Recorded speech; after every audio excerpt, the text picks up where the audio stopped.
Guys, welcome back to new video. So आज की video में मैं आप लोग के साथ शेयर करने वाली हूँ मेरी डिलीवरी स्टोरी। इनकी डिलीवरी कैसे हुई, कितनी प्रॉब्लम्स आई और कितनी खुशियाँ आई, ये सब मैं आप लोगों के साथ शेयर करने वाली हूँ।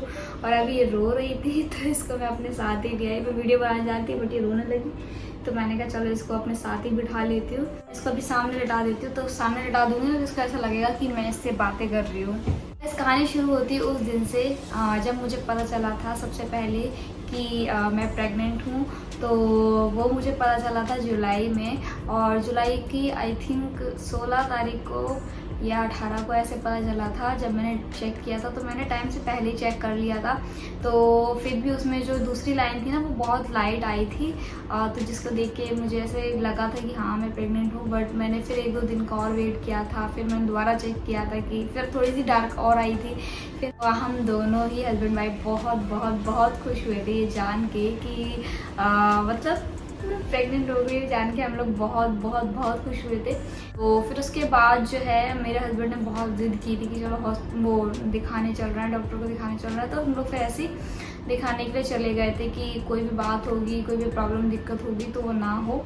तो स्टार्टिंग से ही जो है मेरा इलाज जो है मेरे हस्बैंड ने करवाया। मतलब शुरू से ही जैसे कि होता है कि बहुत सारी ज़रूरी दवाइयाँ होती हैं फॉलिक एसिड वगैरह की, तो वो सब जब मैं गई थी डॉक्टर के पास तो डॉक्टर ने वो सारी दवाइयाँ दी थी आपके लिए। जब सबसे पहला अल्ट्रासाउंड जब उन्होंने बोला था तो वो बोला था आई थिंक 7 वीक पूरे हो जाने के बाद बोला था। तो पहले अल्ट्रासाउंड जब मैंने कराया था तो उसमें जो है 28 मार्च जो है डेट निकली थी कि 28 मार्च को एक्सपेक्टेड डेट दी थी। जो है मेरी 20 मार्च को ही मेरी बेटी डॉटर मेरी हुई थी। तो वो कैसे क्या हुआ था कि ना मेरा एंड टाइम पे जो है वाटर लीकेज जो है थोड़ी सी प्रॉब्लम चालू हो गई थी कि मेरी वाटर लेवल थोड़ा सा कम था, एमनियोटिक फ्लूइड कम था, जिसकी वजह से थोड़ी सी दिक्कत आ रही थी। उसकी वजह से थोड़ा बहुत इलाज भी चला था एंड टाइम पे। और एमनियोटिक फ्लूइड मैंने कैसे बढ़ाया था, तो अगर आपको ये जानना है तो आप ज़रूर कमेंट करना, तो उसके लिए भी मैं एक वीडियो बनाऊंगी प्रॉपर कि एमनियोटिक फ्लूइड एक बहुत ही ज़रूरी चीज़ है जो आपके मतलब आपकी प्रॉपर होनी चाहिए, ना ज़्यादा होनी चाहिए ना कम होनी चाहिए। अगर एमनियोटिक फ्लूइड ज़्यादा या कम होता है तो बेबी आपका ठीक से नहीं पल पाता है आपके पेट में। एमनियोटिक फ्लूइड लेवल सही आ गया था, फिर एंड टाइम में ना फिर से कम हो गया था एमनियोटिक फ्लूइड का लेवल। उसके बाद ना जब मेरी बेटी जो है हुई थी तो मुझे पता है पेन कब आया था। मुझे 19 तारीख को जो है मेरा जो लीकेज है वो हो रहा था। तो क्या कहते हैं फिर शाम के टाइम मुझे लग रहा था कि कुछ तो है जो गलत हो रहा है। तो मुझे ऐसा लग रहा था कि लीकेज बहुत ऐसा था कि चिपचिपा सा लीकेज हो रहा था। तो फिर उसके बाद जो है मैंने अपने हस्बैंड को बताया था शाम के टाइम। मैंने सोचा था कि देख लूँ थोड़ी देर कि पता नहीं शायद ऐसे ही हो रहा हो, बट थोड़ी देर मैंने देखा, आधा 1 घंटा देखा होगा मैंने। फिर उसके बाद मैंने अपने हस्बैंड को बताया, फिर हम लोग फिर दिखाने गए थे डॉक्टर को। तो मेरा चेक करके बताया था कि आपका जो है नॉर्मल हो जाएगा। फिर उसके बाद पता ही क्या हुआ था गाइस, क्या कहते हैं उन्होंने बोला कि आप घर जाओ। अभी जो है जब एमनियोटिक फ्लूइड लीकेज होने लगता है जब, तो हम लोग 24 घंटे तक वेट कर सकते हैं। आप घर जाओ, आपको पेन वगैरह आने लगेगा। उन्होंने कुछ इंजेक्शन वगैरह दिया था मुझे, तो फिर उसको देने के बाद हम लोग घर आ गए थे। और घर आने के बाद जो है मैं बहुत खुश थी। मुझे ऐसा लग रहा था कि मेरी बेबी आने वाली है कुछ ही टाइम में हमारे बीच, मतलब बेबी जो भी होगा लड़का या लड़की हमारे हाथ में होगा कुछ टाइम में। ऐसी बहुत पॉजिटिव वाइब्स आ रही थी। तो क्या कहते हैं फिर मेरे हस्बैंड बोल रहे थे आज बताओ तुम्हारे लिए क्या बनाए। तो ऐसे करके उन्होंने मेरे लिए एक बर्गर बनाया था। तो वो बर्गर मैंने खाया था। और जब मैं घर आ गई थी वहाँ से हॉस्पिटल से तो मुझे पेन भी आना शुरू हो गया था हल्का हल्का सा। रात के टाइम 9 बज रहे होंगे समथिंग, 9 या 10। तो ऐसे करके फिर मैंने बर्गर वगैरह खा लिया। और पता है क्या हुआ था, जब मेरे पेन आ रहे थे ना उस बीच ना मैं ना तैयार नहीं, जो मैंने ड्रेस पहन रखी थी उसी में मैंने अपने हस्बैंड से कहा चलो हम लोग कुछ इंस्टाग्राम रील्स बना लेते हैं, क्योंकि अभी जो मेरा टमी है वो फिर बेबी हो जाएगा। फिर उसके बाद हम लोग बेबी के साथ वीडियो नहीं बना पाएंगे, फिर तो टमी से बेबी निकल जाएगा।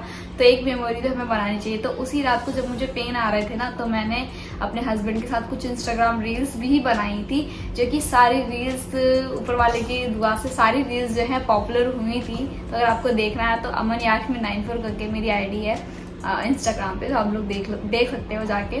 तो तो वो सारी जो मेमोरीज है वो मैंने कैप्चर की थी। मुझे पेन आ रहा था और मैं वीडियोस बना रही थी, मुझे पेन आ रहा था मैं वीडियोस बना रही थी, तो ऐसे मैं बहुत इंजॉय कर रही थी। उसके बाद पेन बढ़ रहे थे और फिर धीरे धीरे करके सब लोग घबराए हुए थे कि क्या होगा कैसे होगा, थोड़ा सा एक्साइटेड थे, खुश थे। इसके बाद में थोड़ा बहुत लोग सो गए, मेरे हस्बैंड और मेरी बहन भी थी उस टाइम पे यहाँ पे, तो ये लोग थोड़ा बहुत सोए होंगे रात में। बट मुझे पेन बढ़ता जा रहा था, बढ़ता जा रहा था, बढ़ता जा रहा था, जिसकी वजह से जो है ये भी अच्छे से नहीं सो पा रहे थे।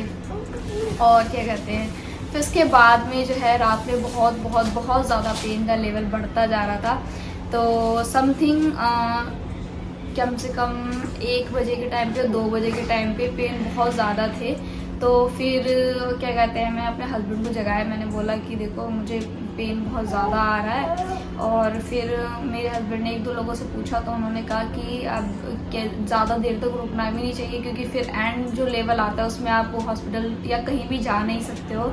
तो फिर क्या कहते हैं, मैं 3 बजे की समथिंग रात को हम लोग चले गए थे हॉस्पिटल। फिर उसके बाद हॉस्पिटल में फिर से चेक किया कि मतलब कितना ओपनिंग कितनी हो गई है, सब चेक करने के लिए। तो उस टाइम पे जो है डॉक्टर ने बोला था कि आपकी दो ओपनिंग हो गई। फिर उसके बाद ना मुझे वही टेबल पे लिटाया गया था जो आधी वाली होती है, तो क्या कहते हैं उस पर लिटाया गया। उसके बाद जो है क्या कहते हैं, वो टेबल मुझे बहुत ज़्यादा अनकंफर्टेबल लग रही थी। मुझे ऐसा लग रहा था कि मुझे चल नहीं दिया जाए, मतलब मुझे पेन इतना ज़्यादा खतरनाक आ रहा था कि मैं उस टेबल पर लेट ही नहीं पा रही थी, बिल्कुल भी नहीं लेट पा रही थी। ऐसा मन कर रहा था कि मुझे चलने दो या मुझे छोड़ दो, तो ऐसा सा कुछ। और उस टेबल से ना मुझे उठने नहीं दिया जा रहा था और बोल रहे थे कि आपको इसी टेबल पर लेटना है, जो भी पेन है आपको इसी टेबल पर लेना है। और यार सबसे मुश्किल काम तो मेरे लिए यही था कि मैं उस टेबल पे लेटूँ, बहुत ही ज़्यादा मुश्किल था। अब पेन का जो लेवल था ना वो बहुत ही ज़्यादा एक्सट्रीम वाला हो गया था। तो एक टाइम पे ऐसा हुआ ना कि शायद मैंने थोड़ा सा पेन सहन किया होगा, फिर उसके बाद में पता नहीं कैसा सा होने लगा मेरे साथ। आई डोंट नो क्या हुआ क्या नहीं हुआ, पता नहीं। मेरे डॉक्टर ने मुझे कुछ ऐसी दवाई दी, उस वजह से हुआ या किस वजह से हुआ मुझे नहीं पता।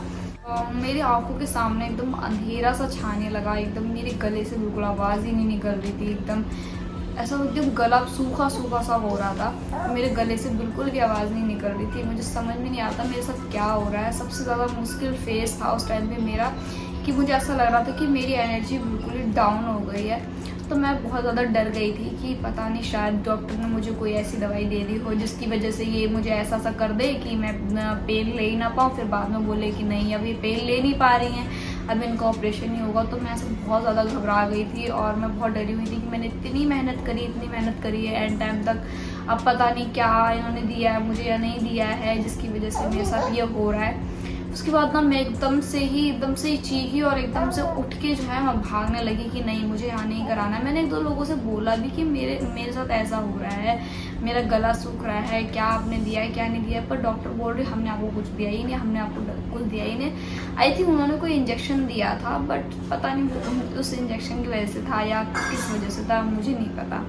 उसके बाद एकदम से मैं भागने लगी और मैं बाहर जाके एकदम भागते मैं अपने हस्बैंड को बुलाने लगी कि फिर मेरे हस्बैंड भी एकदम भाग के आए, क्या हो गया क्या नहीं हो गया। तो फिर क्या कहते हैं, इन्होंने पूछा क्या हुआ, मैंने कहा कि मुझे यहाँ नहीं कराना डिलीवरी, मुझे यहाँ से ले चलो, मुझे यहाँ नहीं कराना, मुझे यहाँ से ले चलो। लोग ऐसे इकट्ठे हो गए कि हाँ क्या हो गया क्या नहीं हो गया। मेरे हस्बैंड पूछे क्या बातें हैं, क्या दिक्कत है तुम्हें, क्या परेशानी है। मैं कुछ बोलूँ ना, मैं ये बोल ही नहीं पा रही हूँ डॉक्टर के सामने कि मैं इस वजह से नहीं करा रही हूँ, मुझे ऑपरेशन का डर लग रहा है कि ये मेरा ऑपरेशन कर देगी। बट मेरे मन में यही था, तो मैं चिल्ला के बस यही बोल रही हूँ मुझे यहाँ नहीं कराना, मुझे यहाँ से ले चलो, मुझे यहाँ नहीं कराना, बस मुझे यहाँ नहीं कराना। तो इस तरीके का कुछ हो रहा था मेरे साथ और बहुत ज़्यादा ही ड्रामा क्रिएट हो गया था। तो फिर एंड मोमेंट पे जो मेरी डॉक्टर स्टार्टिंग से थी ना, वो डॉक्टर से मेरी डिलीवरी नहीं हो रही थी, एंड टाइम पे जो है दूसरे डॉक्टर से डिलीवरी हो रही थी। तो फिर मेरे हस्बैंड ने जैसे जिनसे शुरू से इलाज चला था ना, फिर उसे कॉल किया तो उन्हें बोला कि आप यहीं पे आ जाओ, बहुत ज़रूरी है मैम, ये वो करके बहुत ज़्यादा बोला। तो फिर क्या कहते हैं, मुझे बहुत समझाया कि आप ऐसे टाइम पे नहीं जा सकते हैं, बेबी नीचे आ गया है, बेबी को प्रॉब्लम होगी, ये वो, इस तरीके से मुझे बहुत समझाया गया। तो फिर मैं ठीक है, और डॉक्टर ने ये भी बोल दिया कि अगर आप चाहो तो अपने हस्बैंड को अंदर लेके जा सकते हो, तो इस तरीके से तो मुझे थोड़ा सा सुकून आया कि चलो मेरे हस्बैंड मेरे साथ रहेंगे, तो एक मतलब थोड़ी सी हिम्मत आ गई थी कि अगर कोई प्रॉब्लम होगी तो मेरे सामने है, मेरे साथ है। तो फिर उसके बाद में अंदर गए और फिर जो है मेरी जो शुरू से फिर मैं पेन जो है सहन करने लगी, मतलब breathe in breathe out, breathe in breathe out ये चल रहा था कुछ टाइम तक, जब तक ओपनिंग हो रही थी। तो डॉक्टर फिर बोलने लगी कि क्या कहते हैं, पहले तो वो होता है ना 3 सेंटीमीटर, वही ओपनिंग थी, इतनी भागी दौड़ी तो वो 10 सेंटीमीटर तो तुमने ओपनिंग कर ली। तो फिर ऐसे से बोल रही थी डॉक्टर। तो फिर क्या कहते हैं, जो पहले वाली डॉक्टर थी ना वो भी आ गई थी।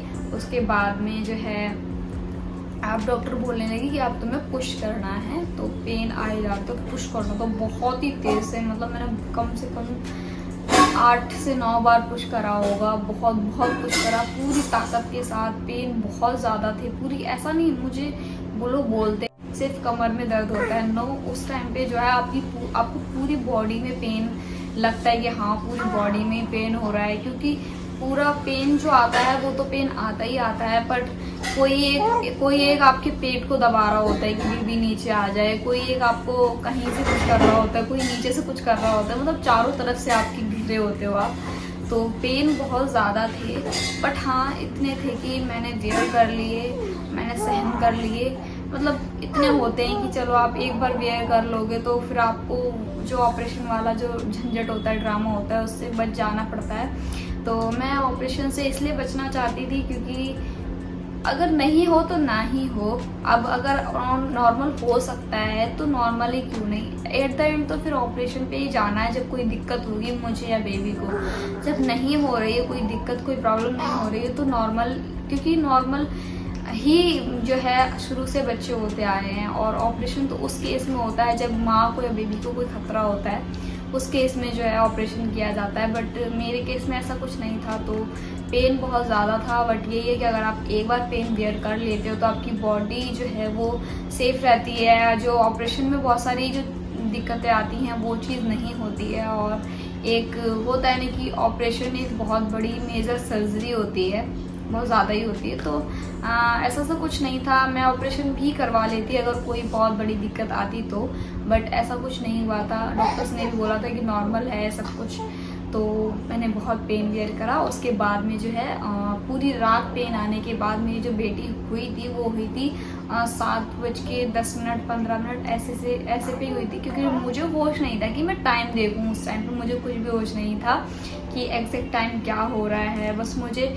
और जब मेरा बेबी निकल के ऐसे मेरा बेबी निकला, मेरी बॉडी से ऐसे निकला, फिर मुझे एकदम फील हुआ कि हाँ बेबी निकल गया। मेरे पेट पे डॉक्टर ने रख दिया बेबी को, फिर मैं ऐसे बोलने लगी और मेरा बेबी, मेरा बच्चा इस तरीके से बोलने लगी। और मेरे बेबी को फिर मेरे हस्बैंड जो है उन्होंने एमनिकॉल कॉर्ड काटी थी, डॉक्टर ने बोला कि अब आप ही काट दो। इसके बाद ले गए उसे, साफ वाफ करने लगे होंगे बाहर जाके, और मेरे स्टिचेस वगैरह लग रहे थे, तो स्टिचेस में भी थोड़ा सा दर्द हुआ था। ऐसा नहीं है कि स्टिचेस में दर्द नहीं होता है, स्टिचेस में थोड़ा सा दर्द हुआ था जब उन्होंने लगाया था। कट कब लगाया मुझे कुछ पता नहीं चला कि उन्होंने कट कब लगाया, मुझे नहीं पता चला। बस हाँ स्टिचेस में थोड़ा सा एंड में दर्द हुआ था। और क्या कहते हैं, जो कहते हैं नहीं वो चेक जब करते हैं, इंटरनल चेकअप जब करते हैं, तो उसमें जो है मुझे उतना पेन नहीं पता चल रहा था, क्योंकि मैं अपनी बॉडी को लूज छोड़ दे रही थी।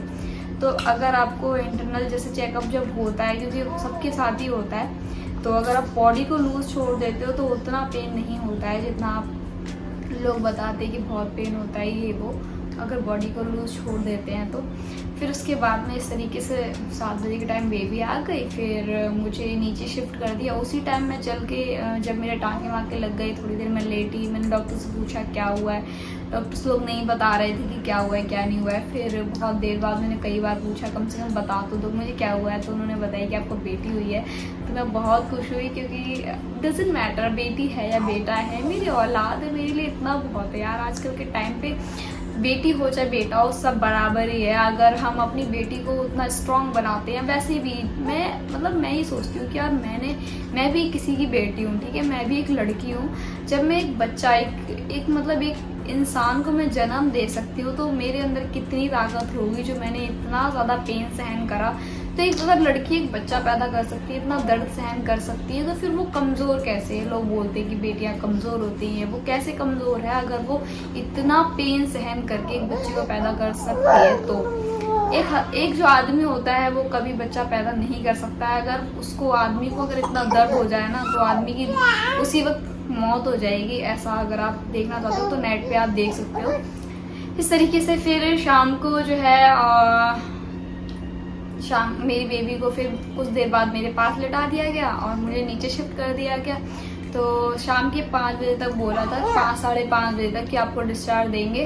तो फिर मेरा जो डिस्चार्ज है वो उसी दिन मुझे दे दिया था। मैं घर पे आ गई थी और हम लोग अपनी बेटी को देख देख के बहुत खुश थे कि हाँ, हमारी ज़िंदगी में खुशियाँ आ गई हैं, बेबी आ गया है। जैसे सोचा था सब कुछ वैसे वैसे हो गया है। सोचा था कि नॉर्मल डिलीवरी हो जाए, नॉर्मल हो गई। सोचा था कि सब अच्छे से हो जाए, सब अच्छे से हो गया। सोचा था कि बेबी में ही हो जाए, तो वो भी हो गया। मतलब सारी चीज़ें जो है परफेक्ट हुई हैं, सारी चीज़ें एकदम परफेक्ट हुई हैं। बेटी बेटा मुझे कोई फ़र्क नहीं पड़ता। लोग बोलते हैं कि बेटा हो जाता तो ज़्यादा अच्छा था ये वो, बट डजंट मैटर बेटी है या बेटा, मेरी औलाद है। बेटी है तो क्या हुआ। तो मैं बहुत खुश हुई थी। तो बस इसी तरीके की मेरी स्टोरी थी। अगर आपको और भी कुछ जानना है मेरी स्टोरी से, जैसे कि एमनियोटिक फ्लूइड मैंने कैसे बढ़ाया था, मेरे नॉर्मल डिलीवरी के लिए मैंने क्या क्या किया था, मैंने बहुत सारी एक्सरसाइजेज भी की थी, खाने पीने में बहुत सारी चीज़ें ली थी, अगर आपको वो सब जानना है तो आप कमेंट बॉक्स में ज़रूर पूछ सकते हो। मेरी जैसे अभी देखो, मैंने अपनी बेटी को ऐसे सामने लिटा रखा है, तो मुझे देख देख के मैं बातें कर रही हूँ कैमरे से, लेकिन मुझे देख देख के बहुत एक्साइटेड हो रही है, क्योंकि ऐसा लग रहा है कि मैं इससे बातें कर रही हूँ। ठीक है, तो इस तरीके से ट्रिक मैं अपनाती हूँ इस पे, मैं इसके साथ गेम खेलती हूँ। गाइस, अब बेटी मेरी 3 महीने की हो गई है। और बस आज की वीडियो में मैं आपको इतना ही बताना चाहती थी। अगर आपको वीडियो पसंद आया तो वीडियो को लाइक ज़रूर कर देना, चैनल पर न्यू है चैनल को सब्सक्राइब जरूर कर लेना। और आपको क्या कुछ सीखने को मिला या फिर आप और क्या जानना चाहते हो कमेंट में ज़रूर बताना। Okay, take care and bye bye guys.